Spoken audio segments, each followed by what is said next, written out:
አዲስ ቀን ከኢትዮጵያ ቴሌቪዥን እንደቀጠለ ነው። ተመልካቾቻችን አብራችሁን ስላላችሁ እናመሰግናለን። ሁልጊዜም እንደምናደርገው የምናስቀድመው የሀገር ጉዳይ ነው። ዛሬ ደግሞ የሀገር ጉዳይ ስንል የፍርድ ቤቶች አገልግሎት አሰጣጥን በስፋት እንመለከታለን። ያሉት ችግሮች ምን ይመስላሉ? ምን መፍትሄ ለመስጠት እየተሞከረ ነው? ወደፊትስ ምን መደረግ አለበት የሚለውን ጉዳይ በስፋት የምናነሳ ነው የሚሆነው። እንግዲህ ፍርድ ቤቶች ፍርድ የመስጠት ስልጣን ያለውና ከሶስት የመንግስት አካላት መካከል የህግ ተርጓሚው የሆነው የከፍተኛው ባለስልጣን ወይም ደግሞ ኃላፊነት የተሰጠው አካል ነው። ዜጎች የፍትሐ ብሔርም ይሁን የወንጀል ጉዳዮች ሲያጋጥሟቸው ፍትህ አገኛለሁ ብለው የሚያቀኑት ወደ ፍርድ ቤት ነው። እውነት ነው። እንግዲህ ይህ የፍትህ ተቋም ፍትህ ሲጓደል ትክክለኛና ገለልተኛ የሆነ ተአማኒነት ያለው የዳኝነት አገልግሎት በመስጠትም ሆነ በወንጀልና በፍትሐ ብሔር የተበደለን ሰው ተገቢ የዳኝነት አገልግሎት መስጠት እንዳለበት እሙን ነው። በኢትዮጵያ በተለያዩ ጊዜያት ቅሬታ ከሚቀርብባቸው የህዝብ ቅሬታዎች ከሚስተናገዱባቸው ተቋማት አንዱ ለሚዲያዎችም ሆነ በግል በማህበራዊ ትስስር ገጾች ላይ ቅሬታ ከሚስተናገድባቸው ተቋማት አንዱ ፍርድ ቤት ነው። ባለፉት 6 ዓመታት እንግዲህ በፍርድ ቤት ዘርፍ ላይ ወይ ደግሞ በፍትህ ስርዓቱ ላይ ለውጥ ለማድረግ የተለያዩ የሪፎርም ስራዎችም እየተሰሩበትም ይገኛሉ። በተለይ ከለውጡ በኋላ ጥሩ ጅምሮች መልካም ጅምሮች እንዳሉ ከመጀመሪያው ጀምሮ ሲነሱ የነበሩ ጉዳዮች አሉ። አሁን ምን ላይ ነው የሚለውንም ጭምር ለማንሳት ነው የወደድነው። እንግዲህ ቀልጣፋ ከአድሏዊነት የጸዳ አገልግሎት በመስጠት ዜጎች የሚያነሷቸው ቅሬታዎችን ለመፍታት የተጀመሩ ሪፎርም ስራዎች ቢኖሩም አሁንም ግን የመልካም አስተዳደርና የአገልግሎት አሰጣጥ ላይ ፍርድ ቤቶች ችግር እንዳለባቸው ይነሳል። ቅሬታዎቹ ደግሞ በተደጋጋሚ የሚነሱ ናቸው። ወደኛም ጣቢያ መጥተው ደግሞ ዜጎች ሀሳባቸውን ሲገልጹ ቅሬታ አለን ሲሉ የሚደመጥባቸው ጊዜያት በርካታ ናቸው። ዛሬም እንግዲህ እንደ ሁልጊዜው ኢቢሲ ይህንን ጉዳይ በአዲስ ቀን የሀገር ጉዳይ ሲያደርገው በፍርድ ቤት ስርዓቶች ላይ የሚነሱ የህዝብ ቅሬታዎች እንዲፈቱ ስለሚሻም ነው። በተለይ ደግሞ ፍርድ ቤቶች አካባቢ ያለው ቀልጣፋ አገልግሎት፣ ፍትሃዊ የሆነ ገለልተኛ የሆነ አገልግሎት ተጠናክሮ እንዲቀጥል የሚቀርበው ቅሬታም እንዲቀንስና የሚመለከታቸው አካላትም ደግሞ እዚህ ላይ አበክረው እንዲሰሩ አጽንኦት ለመስጠት ነው በዚህ ጉዳይ ላይ የሀገር ጉዳይ ብለን ሰይመን ወደ እናንተ መረጃው ማድረስ የፈለግነው። እንግዳ አለን። ሌላ ደግሞ ያዘጋጀነው ጥንቅር አለ። እሱን እናስቀድምና ከእንግዳችን ጋር ቆይታ የምናደርግ ይሆናል። የምናስቀድመው እንግዲህ በተቋማቱ ላይ ያለውን አጠቃላይ አሰራር የሚፈትሽ ጥንቅር ነው የሚሆነው። በፍትህ ተቋማትና በፍርድ ቤቶች ላይ ለሚስተዋሉ የአገልግሎት አሰጣጥ ጥራት መጓደልና የስነ ምግባር ችግሮች መፍትሄ እንደሚያሻው ተገልጋዮች ደጋግመው ይናገራሉ።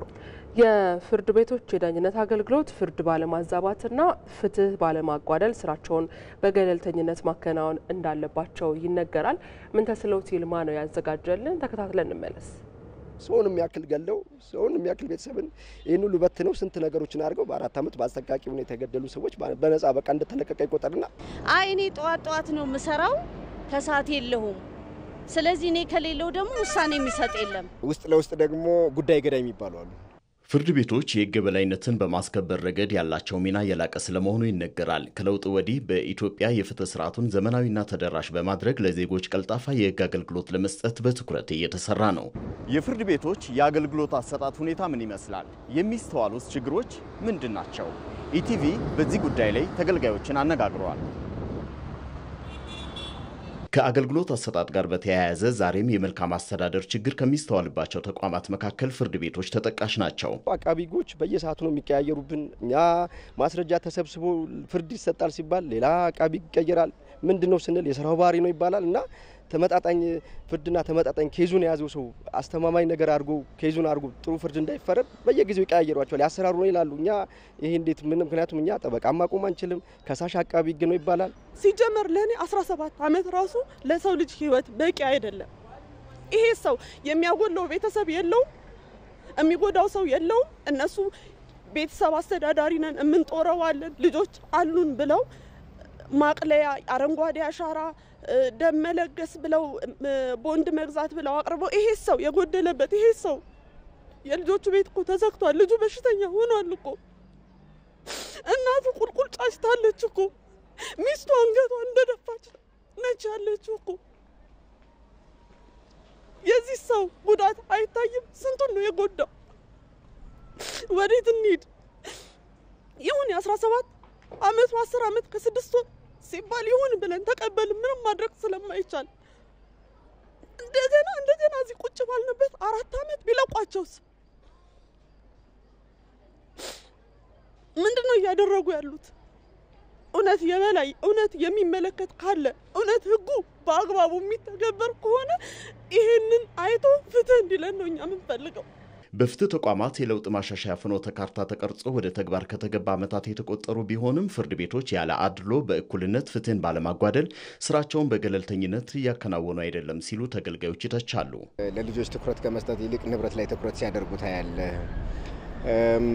ለምሳሌ አንተ የምትሰጣቸው መረጃዎችን አይያዙልህም። ይያዙልኝ የምትላቸው ጭብጦች ተጽፈው አታገኝም። እነሱ የአንድ ምስክር ቃል ሁለት አይነት ነገር ሁለት ተቃራኒ አድርጎ መመዝገብ ታያለ።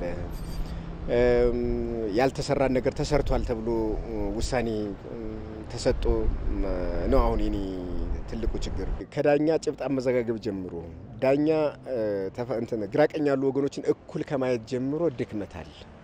በቃ ድክመታል። በየደረጃው ሲሄድ ይሄን ያጋጥም በየደረጃው ሲሄድ ከዛ ውስጥ ለውስጥ ደግሞ ጉዳይ ገዳይ የሚባሉ አሉ። በዙሪያው በፍርድ ቤቶች ዙሪያ ጉዳይ ገዳይ ደግሞ የሚባሉ ደግሞ ሌላ ላይኖች አሉ። በዛ ያዋክበዋል። እንዲህ ነው እየሆነ ያለው። ምንድነው ይሄ ነገር? ማን ነው ያንን የሚያጠራው?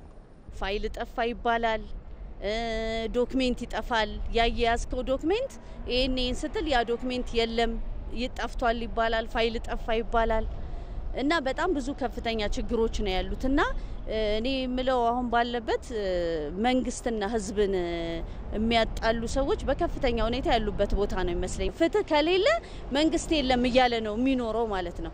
ያ እንዲኖር የሚሰሩ ይመስለኛል። አሁን ዳኛ ተብለው ተቀምጠው ምን ተብለው በስልጣናቸውን ያላግባብ መጠቀም፣ ያላግባብ በቀጠሮ ሰው ማጉላላት፣ የሰው ፍትህ ማዛባት፣ ሚዛናዊ ያለ መሆን።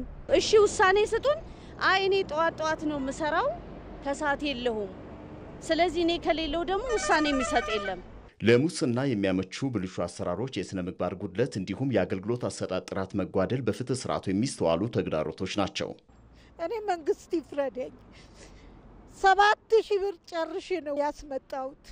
የትራንስፖርት የፖሊስ አጃቢ ፖሊስ ለአጃቢ ለሚያጅበው ለፖሊሶች ለምናምን ተብሎ 7000 ብር ነው የላኩለት። ያ ሁሉ ለፍቼ ያ ሁሉም ደክሜ እዚህ ምንም ውጤት አላገኝም። ውጤት የሚያገኘውት የለም። ገና 3 ዓመት ታስሮ ገና አሁን 4 ዓመት ይቀረዋል ማለት ነው። ሰበር 7 ዓመት ነው ውሳኔ የሰጠኝ ዛሬ ማለት ነው። በ27 ነው የተቀጠርኩት። ተነስቼ መጣሁ። የብስ መጣ መስኑም አላገኘውም። ተነስቼ ወደ ቤቴ ስሄድ ነው እናንተን ያገኘሁት። እንግዲህ እኔ መንግስት ይፍረደኝ። እኔ ብዙ ፈተና አይቼ ያሳደግኩት ልጄ ነው። አላህ ይፍረደኝ። እኔ ምንም ማድረግ አልችልም። ይሄን ውሳኔ የሰጡኝ ዛሬ በዚህ ነው የወጣሁት። ቀጠሮ መመላለስ ነበረው። አዎ ያው በሳምንት ነው መመላለሰው የነበረው። ፍትህ ለሰላም ለዘላቂ ልማትና ለዲሞክራሲ ስርዓት ግንባታ ሚናው የጎላ በመሆኑ የመልካም አስተዳደር ችግሮችና ብልሹ አሰራሮች በጊዜ መፍትሄ እንዲያገኙ መንግስት በትኩረት ሊሰራባቸው ይገባል።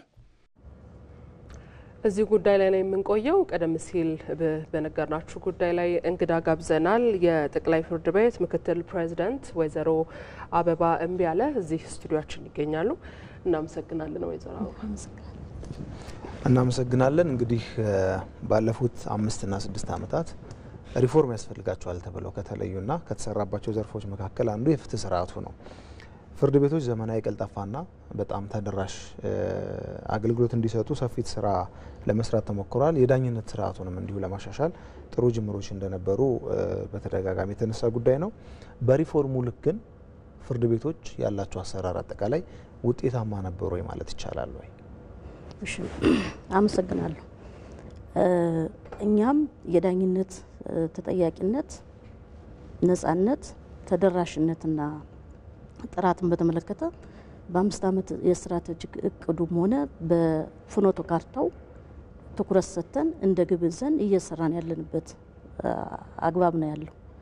የዳኝነት ነጻነትን በተመለከተ በዋነኛነት የተሰሩት የህግ ማሻሻያ ስራዎች የፍርድ ቤቶችን ተቋማዊ አስተዳደራዊና ግለሰባዊ ነጻነት ከማረጋገጥ አንጻር ጥሩ ውጤት ያመጣ ነው ተብሎ መውሰድ ይቻላል። በእነዚህ የህግ ማሻሻያዎች ፍርድ ቤቶች በህገ መንግስቱ በተዘረጋው አግባብ በጀታቸውን በራሳቸው መንገድ አቅርበው የሚያስወስኑበት የራሳቸውን ሰራተኛ ቀጥረው የሚያስተዳድሩበት እንዲሁም የግለሰባዊ ነጻነትንም የሚያጠናክር ስራ ነው ብሎ መውሰድ ይቻላል። ከተጠያቂነት አንጻር የተሰሩ ስራዎችን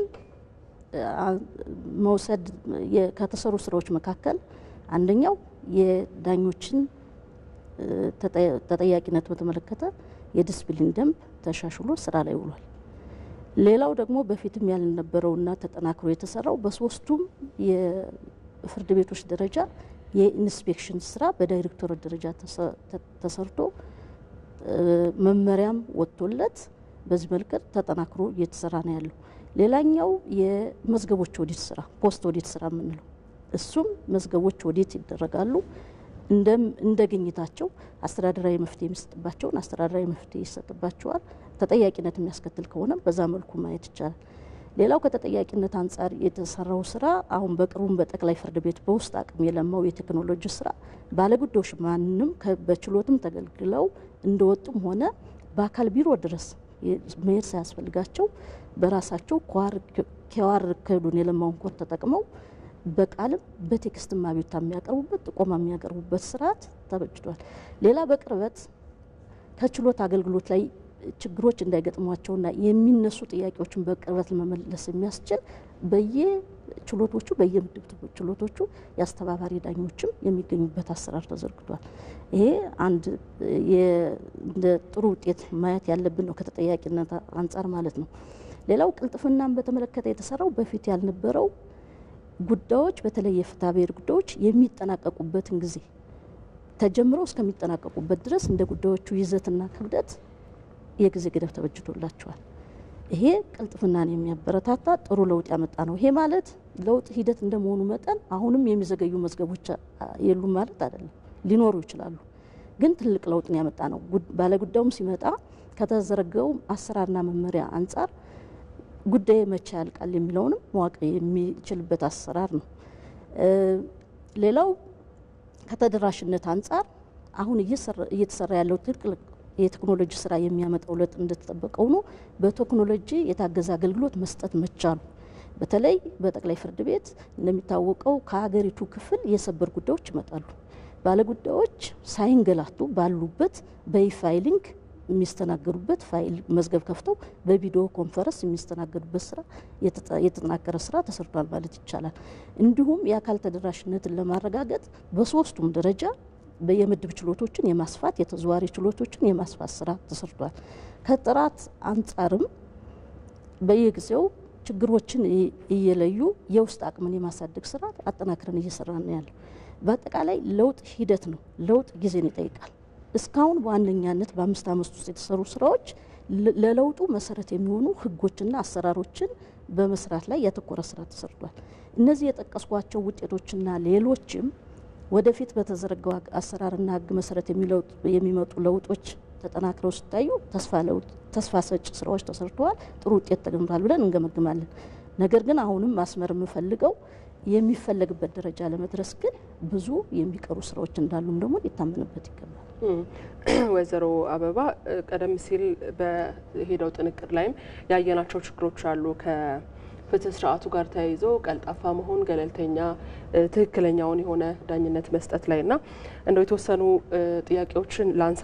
ችግር ተብለው የተጠቀሱትን የመጀመሪያው ዳኞች የስነ ስርዓት ህጉን ተከትሎ ችሎት አለማስቻል፣ የአንድ ማዕከል አለመኖር በሁሉም ፍርድ ቤቶች፣ መዝገብ አያያዝ ዲጂታል አለመሆን፣ የተከራካሪ ወገኖች ቀጠሮ እንዳላቸው ያለበት መዝገባቸው ያለበትን ደረጃ ኦንላይን የሚከታተሉበት የአሰራር ሁኔታ አለመኖር፣ የፍርድ ቤት አስተዳደር ሰራተኞች እጅ መንሻ ካልተሰጣቸው ቀደም ሲልም በዜናው ላይ እንደተከታተልነው ተገልጋይን የማመናጨቅ ማንገላታት፣ ፋይል ጠፍቷል የማለት ችግሮች አሉ። ዳኞች የሚጠየቁበት ግልጽ የሆነ አሰራር አለመኖር፣ በእለቱ ላለው ለሰብሳቢ ዳኛ ብቻ ነው ቅሬታ የሚቀርበው። የተገልጋይ ቅሬታ የሚሰማበት ኮሚቴ ወይም ደግሞ የስራ ክፍል አለመኖር እንደው ለምሳሌነት የምንጠቅሳቸው ችግሮች ናቸው። እኚህ ችግሮች አሉ የሉም የሚለውን ያረጋግጡልን። እኔ ኬዝ ቤዝድ ሆኖ አሁን የሚነሱ ቅሬታዎችን ነው አይደለም ለማለት በማስረጃ ማረጋገጥ ሊያስፈልገኝ ይችል ይሆናል። ነው አይደለም ለማለት ቅሬታዎች ግን ይደርሱናል። ወይዘሮ አበባ ዋናው ነገር ግን ቅድምም እንደጠቀስኩት አሰራሩ ተዘርግቷል። ስለዚህ ቅሬታ ያለው ሰው በተዘረጋው አሰራር የተደራጀ የኢንስፔክሽን ክፍል አለ፣ አመራሮች አለን፣ አስተባባሪ ዳኞች አሉ። በዚህ በተዘረጋው ስርዓት መሰረት ዋናው ነገር ስርዓቱ ተዘርግቷል አልተዘረጋም የሚለው ነው መታየት አለበት። በዚህ በተዘረጋው መሰረት መጥቶ መልስ ያላገኘ ለጥያቄው መልስ ያላገኘ ልክ ነው፣ ጥያቄው ትክክል ሊሆን ይችላል። ስለዚህ አሁን ዋናው ነገር በዛ መጥቶ ጥያቄው ማቅረብና ለጥያቄው መልስ ማቅረብ ይችላል። እዚህ አሁን በቀረበው እንትን ግን ይሄ ሆኗል አልሆንም ለማለት እሱን አረጋግጦ መልስ ለመስጠት የሚቸግር ነገር ይኖረዋል። ዋናው ነገር ግን መንጣት ይችላል። ስርዓቱ ተዘርግቷል። ከመቼውም ጊዜ በላይ የተጠያቂነት አሰራር ስርዓቱ አለ። ስለዚህ በዛ መንጣት ቅሬታዎች ይኖራሉ። የፍርድ ቤት ስራ እንደማንኛውም ስራ ከስራውን ባህሪ አንፃር ቅሬታዎች አይኖርም ማለት አይቻልም። እነዛ ቅሬታዎች የሚፈቱበት አግባብ ግን ምን ስራ ተሰርቷል፣ ምን አሰራር ተዘርግቷል የሚለው ግን መሰረታዊ ነገር ነው ብዬ ነው የምወስደው። አዎ የዳኞች የስነ ስርዓት ህጉን ተከትሎ አለማስቻል ላይ ኢትዮጵያ ቴሌቪዥን ከዚህ ቀደም የሰራበት ስለሆነ ነው ደግሜ ያነሳሁት። በቢሮአቸው ችሎት ማስቻል እኚህ ደግሞ ትክክለኛውን የሆነ ፍርድ ለመስጠት እጅ ለመንሳት ምቹ ሁኔታዎች መፈጠር አለ። አንድ ችሎት የሚቻልበት የራሱ የሆነ ህግና ስርዓት አለው አይደለም። ያንን ደግሞ ተከትለው እያስቻሉ እንዳልሆነ ቅሬታዎች ይቀርባሉ። በጠበቃዎችም የቀረበ ቅሬታ ስላለ ነው። ከፍትህ ጥራት መጓደል ጋር ተያይዞም ደግሞ ቀደም ሲል የተነሳው ጥያቄ አለ። በሄደው ጥንቅር ላይም የተከታተልነው ጉዳይ ነው። ይህንን የፍትህ ጥራት መጓደልን ለማስተካከል የዳኞችን አድሏዊነት ስለመግታት እናንተ የደረሳችሁበት ሁኔታ እንዴት ነው? ምንድን ነው የሚያሳየው? የፍትህ ጥራት መጓደል በተለያዩ መንስኤዎች ሊመጣ ይችላል። ለምሳሌ ብጠቅስ ከህጎች አተረጓጎምና አረዳር ልዩነት አንጻር በአንድ ጉዳይ ላይ ወጥ የሆነና ተገማች የሆነ ውሳኔ ከመስጠት አንጻር ማስረጃዎችና ህጉን በአግባቡ በበቂ ሁኔታ ተንትኖ ከመስራት አንጻር እና በሌሎች ምክንያቶች የፍርድ ጥራት መጓደል ሊመጣ ይችላል። ይህም በተመለከተም እኛም ችግሩን ለይተን በጥናት ላይ ተመስርተን በችግር ፈች ተግባር ተኮር የሆነ ሞጁላራይዝድ የሆነ ስልጠና በመስጠት ላይ ነው የምንገኘው። ይሄንን የጀመረው ስልጠናው ቆይቷል። በሂደት በየጊዜው ርዕሶች እየተመረጡ ችግሮች እየተለዩ እየተሰጠ በሂደት ላይ ሲሰጥም ቆይቷል። እየተሰጠም ነው ያለ። ይሄ ተጠናክሮም ቴክኖሎጂውን በመታገዝ እንደውም ባሉበት በአካል መንጣንም ሳያስፈልግ ባሉበት ስልጠናው የሚወስዱበት አግባብ ሁሉ እየተዘረጋ ነው ያለው። ስለዚህ ይሄ አንድ የተፈጽሞ የሚቆምም አይደለም፣ ቀጣይነት ያለው ነው የሚሆነው ማለት ነው። ከግልጽ ችሎት ጋር ተያይዞ የተነሳው በተመለከተ በዋነኛነት ዳኞች የሚያስችሉት በግልጽ ችሎት ነው። ይሄ መር ነው፣ ህገ መንግስታዊ መብት ነው። በልዩ ሁኔታ ግን እንግዲህ በግልጽ ችሎት በተለይ እያለ የሚያስችሉበት ሁኔታ ካለ እሱም በጥብቅ የምንከታተለው ነው፣ እርምትም እየወሰድን ያለ ነው። እሱም በተመለከተ ማለት ነው። ሌላው አድሏዊነት አለ የሚለው ከዚህ ከአድሏዊነት የተነሳ ነው የውሳኔ መጓደል ጥራት የሚመጣ የሚለው ትንሽ ከፍርድ ቤቶች የስራ ባህሪ አንጻር ጥንቃቄ የሚጠይቅ ይመስለኛል። ፍርድ ቤቶች አሁንም እንደተጠቀሰው በመሰረታዊነት በተቻለ መጠን የሚያስችሉት በግልጽ ችሎት ነው የሚሰጡት። ውሳኔም ከህዝብ የተሰወረ አይደለም። በሌላ በኩል ግን ከፍርድ ቤቶች የስራ ባህሪ ስናይ ሁለት ወገኖችን አከራክረው በአንዱ ላይ ይወስናሉ፣ ለአንዱ ይወስናሉ። ስለዚህ ተከራካሪ ወገኑ በራሱ ጉዳይ ላይ ብይን ለመስጠት ቅርብ ሊሆን ይችላል። ስለዚህ ከስራ ባህሪው አንጻር አድሎ አለ ለማለት በተጨባጭ እንደጠቀስኩት በተዘርጋው ስርዓት መጥቶ እስካልተረጋገጠ ድረስ መሰረታዊ የሆነውን የፍርድ ቤቶችን ነጻነት የዳኞችንም የስራ ሁኔታ የሚጋፋ እንዳይሆን ጥንቃቄ የሚጠይቅ ነው ብዬ ነው የማስበው። ማለት ይሄ ተፈጽሟል የሚል ወገን ካለ ግን ዛሬም በተዘረጋው ስርዓት መጥቶ መጠየቅ ማረጋገጥ ይችላል። የተጠያቂነቱ ስርዓቱ በስፋት ተዘርግቶ ከየትኛውም ጊዜ በላይ ያለ መሆኑን ማረጋገጥ ይፈልጋል። እንግዲህ የአገልግሎት አሰጣጡን በተወሰነ መንገድ ለማዘመን ቀልጣፋ ለማድረግ የተሰሩ ስራዎችን እኛም በመስክ ምልከታችን ያረጋገጥናቸው አንዳንድ እንቅስቃሴዎች አሉ፣ ጥሩ ናቸው። ዛሬም ድረስ የሚነሳው ግን የጥራት ጉዳይ ነው። ይሄ የጥራት ጉዳይ ከምን ጋር የተያያዘ ነው ቢባል በቀጥታ በቀጥታ ለመግለጽ ከሙስና ጋር ይያያዝ ይችላል። በእናንተ ምልከታ አሁን አንዳንድ ተቋማት የራሳቸውን ግምገማ ይሰራሉ። እኛ በምንሰጠው አገልግሎት ምን ያህል ህብረተሰቡ እየረካ ነው፣ በትክክልስ አምኖ መጥቶ ፍርድ ቤት ሄጄ በትክክል ተገልግዬ እመጣለሁ፣ ፍትህ አገኛለሁ ብሎ መተማመኑ አለ ወይ? ያን ቼክ የምታደርጉበት ወይ የምታጣሩበት መንገድ አለ ወይ? ከዚሁ ጋር ያይዘው እንግዲህ ፍርድ ቤቶች ላይ የሚነሳው ዋናው ችግር ገንዘብ የሌለው ሰው አቅም የሌለው ሰው የኔን ጉዳይ በፍትህ ይፈጸምልኛል ብሎ የማያምንበት ደረጃ ላይ እየደረሰ ነው የሚገኘውና ለዚህ ደግሞ እጅ መንሻ የሚቀበሉ በጣም አስቸጋሪ ሁኔታዎችን የሚፈጥሩ በፍትህ ስርዓት ውስጥ ያሉ አካላት እንዳሉ ይታወቃልና እነዚህ አካላት ላይ ምንድነው እየፈጸማችሁ ያላችሁት? ቁጥጥርስ እያደረጋችሁ ነው ወይ? የወሰዳችሁት እርምጃስ አለ ወይ? ፍርድ ቤቱ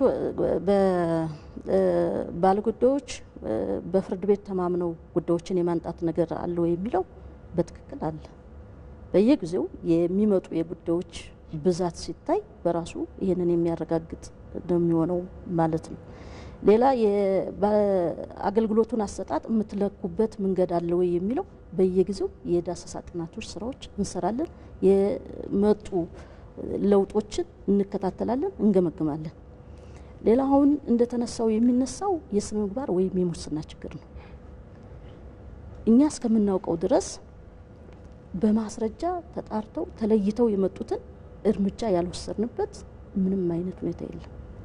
እዚህ ላይ መታየት ያለበት ዋናው ችግር በሚነሳው ልክና መጠን በተጨባጭ ወደ ተጠያቂነት የማንጣቱና የሚነሱ ነገሮችን በማስረጃ አስደግፎ የማንጣት በማጣራቱም ሂደት ላይ ድጋፍ የማድረግ ክፍተት ግን ትልቅ ክፍተት አለ። እንደሚባለው በተጨባጭ የሚመጡት በጣም ጥቂቶች ናቸው። ለዚህ ማነሳው በዋነኛነት ማሳያ የሚሆነው በዳኞች አስተዳደር ጉባኤ ስነ ምግባር የሙስና ለመከላከል የወጣ የስትራቴጂክ ደንብ አለ። በዛ ደንብ መሰረት ደግሞ ጥቆማዎች የሚቀርቡበት ለህዝብ ክፍት የሆነ ቢሮ አለ። ይሄ ከተቋቋመ ካልተሳትኩ 3 ዓመት የሚሆነው ይመስለኛል። የመጡ በዚህ ጥቆማ ክፍል በጣም ጥቂት ጉዳዮች ናቸው። እነሱም ሆነው ለማጣራት ስንሞክር ማስረጃን በማሰባሰብ በሚደረጉ ሂደትና ጉዳዮችን ወደ ተጨባጭ ለማንጣት በሚደረገው ሂደት ግን የመግፋት ሁኔታ አላየንም። የመጡትም ጥቂቶች ናቸው። ለዛ ግን ዞሮ ምንድነው ችግሩ አይኖርም ማለት አይቻልም። ችግሩ ግን እንዲህ አይነት ጉዳዮች በተለይ የሚፈጸሙት በድብቅ ከመሆናቸው አንፃር ህብረተሰቡም ከህብረተሰቡ ግን የተደበቀ ሊሆን አይችልም፣ ከተገልጋዩ የተደበቀ ሊሆን አይችልም። ህብረተሰቡም ይህንን እኛ የምናደርገውን ጥረት ሊያግዝ ባለድርሻ አካላትና ህብረተሰቡ የራሳቸውን አስተዋጽኦ ሊያግዝ ይገባል ብዬ ወስዳለሁ። ይሄ ማለት ዝም እንላለን ማለት አይደለም። ከዚሁ ጋር በተያያዘ እናንተም እንዳነሳችሁት በህዝቡ የሚነሱ የተለያዩ ቅሬታዎች፣ ጥያቄዎች አሉ። ስለዚህ ይሄን መልስ ለመስጠት የሚያስችል በዳኞች አስተዳደር ጉባኤ የማጥራት ስራ እቅድ ጸድቆ ለዚህ የሚያስፈልገው ደግሞ የህግ ማርቀቅ ስራ ተሰርቶ አሁን ለህዝብ ተወካዮች በመላክ ሂደት ላይ ነው ያለው ማለት ነው። ስለዚህ በሁሉም ረገድኛ ጥረታችን እያደረግን ያለው ይሄን አጠናክሮ መቀጠል ይገባል። በእኛ በኩል የስነ ምግባር እንደ አይነት ችግር ዜሮ ቶለራንስ ያለ መሆኑን ላረጋግጥ። መልካም ወይዘሮ አበባ በጣም ብዙ ጉዳዮችን እናነሳለን ባለን ደቂቃ። ቀደም ሲል እንግዲህ የዘረዘርናቸው ችግሮች አሉ፣ ይፈታሉ እንዳሉ የታመነበትም አለ፣ እየተሰራበት ነው ብለው የገለጹትም አለና የፍርድ ቤት ዙሪያንስ በማጽዳት በኩል ምን እየተሰራ ነው የሚለውን እናንሳ። እገሌ ዳኛን አውቀዋለሁ፣ ጉዳያችሁን አስወስንላችኋለሁ እያሉ ገንዘብ እየተቀበሉ የሚጠፉ ሰዎች እንዳሉ ቅሬታዎች አሉንና ይህንን ጉዳይ አንደኛ የዳኞችንም ስም ያጠፋል፣ የፍርድ ቤቱንም ስም ያጠፋል፣ የፍትህ ተአማኒነትንም ያጎድላልና ይሄስ ጥቆማ እንዳለ ታውቃላችሁ? ይሄ ችግር እንዳለ እንዴትስ ነው ልትቆጣጠሩ ያሰባችሁት? ይሄ ቀደም ከተጠቀስኩት ጋር ይያያዛል። እኛ በዋነኛነት ልንቆጣጠርና ልንፈታ የምንችለው የራሳችንን በፍርድ ቤቱ የአካል የሆኑትን ዳኞችና ሰራተኞችን ነው። በውጭ ያሉትን አካላት እንግዲህ ሌላ የሱ ደግሞ ሌላ መስመር ሌላ ቁጥጥር የሚያስፈልገው ነው የሚሆነው ከኛ ምንድን ውጭ ነው የሚሆነው። ግን ደግሞ የፍትህ ስርዓቱን ሳይጎዳ ይጎዳል አይጎዳም እያልኩ ነው። ማድረግ የምንችለው የኛን የራሳችንን መስራት፣ የውጩን በተመለከተ ደግሞ የሚመለከቱ አካል ቅድም ያልኩት እኮ ነው ተገልጋዩም ህብረተሰቡ ድርሻ አለበት። እሱም በጋራ በምንመጣው ስራ ነው ይህንን መከላከልና መዋጋት የምንችለው። ስለዚህ የሁሉም ተሳትፎ ያስፈልጋል ያልኩት ይሄ እንደተባለው እንዲህ አይነት ችግሮች አንድ እግራቸው ፍርድ ቤት ሌላኛው እግራቸው ውጭ ነው የሚፈጽሙ ናቸው። ስለዚህ ፍርድ ቤቱም የራሱን ስራ አጠንክረን እንሰራለን። ሌላውም ግን አሁን እንደተባለው ከውጭ የሚመጡትን ችግሮች መከላከል የሚችለው ራሱ ባለድርሻ በዋነኛነት ባለድርሻ አካላቱና ህብረተሰቡ ነው። ሊያግዘን ይገባል ምለው ከዚህ አንፃር ውስጥ ካለው አካል ጋር እንደሚገናኙ መረጃው የላችሁም እናንተ? መረጃው ካለንማ እኮ እርምጃ እንወስዳለን ያልኩት ይህን ነው።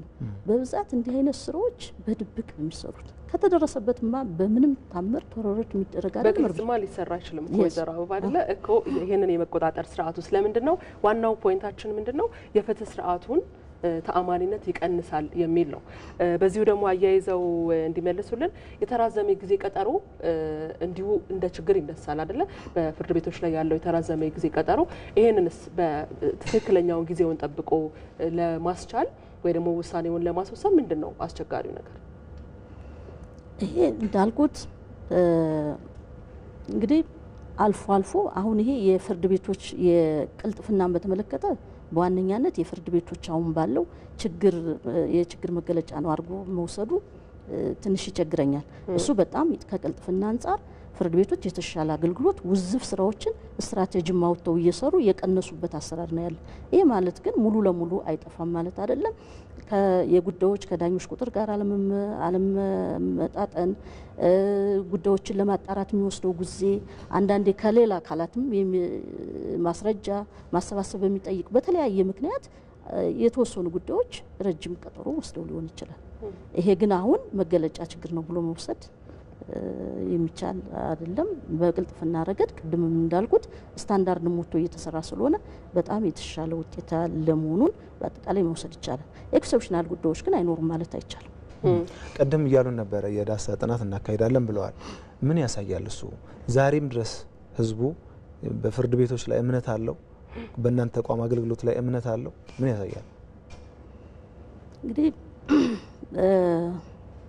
እኛ የሚያሳዩት ጥናቱን የምንጠቀምበት አሁንም የምንጠቅመው እምነት አለው በፍርድ ቤት ላይ። እምነት ባይኖር ኑሮ ይሄን ያህል ጉዳዮች ወደ ፍርድ ቤት ይመጣሉ ተብሎ አይጠቀስም። ጥናቶቹ ጥሩ የሚያበረታቱ ውጤቶችም እንዳሉ መፈታት ያለባቸው ችግሮችም ደግሞ እንዳሉ የሚያሳይ ነው። ስለዚህ እኛም ቢሆን ችግሮች የሉም አይኖሩም እያልን አይደለም። ለውጥም ሂደት ነው። ግን እነዚህን ችግሮች አጠናክረን በመፍታት ረገድ እንሰራለን፣ ለውጥ እናመጣለን የሚል የመጨረሻ ጥያቄ ወይዘሮ አበባ እኛ አልተሰራም እያለን አይደለም። በነገራችን ላይ የተሰሩ ስራዎች አሉ፣ ለውጦች አሉ። እርሶም እንዳሉት ለውጥ ሂደት ነው፣ በጊዜ ሂደት የሚመጣ የሚስተካከሉ ነገሮች ናቸው። ሙሉ ለሙሉ ከቅሬታ ማንጻት ላይ ይችላል፣ ነገር ግን መቀነስ ይቻላል ብለን እናምናለን። እንደ መጨረሻ ጥያቄ ቀደም ሲልም ያልነው የዳኞች ተጠያቂነት እንዲሁም ደግሞ በዚህ በፍትህ ዘርፉ ላይ የሚነሱ የስነ ምግባር ችግሮችን እየሰጣችሁ ያላችሁት አስተዳደራዊ እርምጃ ምን ያህል ነው? አጥጋቢ ነው ማለት ይቻላል? እንደጠቀስኩት የዳኞችን ስነ ምግባር በተመለከተ ደንቡ ወጥቶ ተሻሽሎ ዝርዝር ደንብ እና አሰራር ተዘርግቶ ነው ያለው። እኛ እንደመጣን ወደ 700 የሚሆኑ ውዝፍ ጉዳዮች ነበሩ። እነሱን አጥርተን ሰርተን አሁን ወደ 100 ደርሰዋል ማለት ነው ቁጥራቸው።